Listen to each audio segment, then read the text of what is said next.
How to verify your Discord account. Hey guys, welcome back to the channel. Verifying your Discord account is an important step to secure your account and access certain features.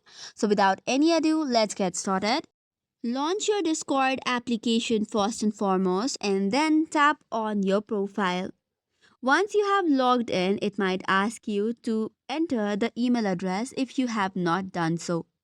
This way, you just have to give in the email address for the verification from Discord.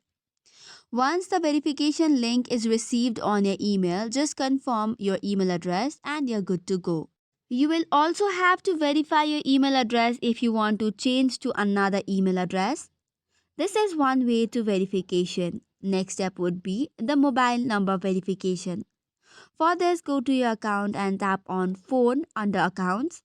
However, it is optional but it is recommended for a security.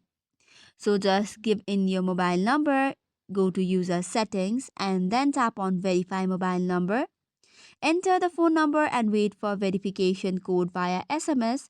Enter the code in the app to complete the phone verification process.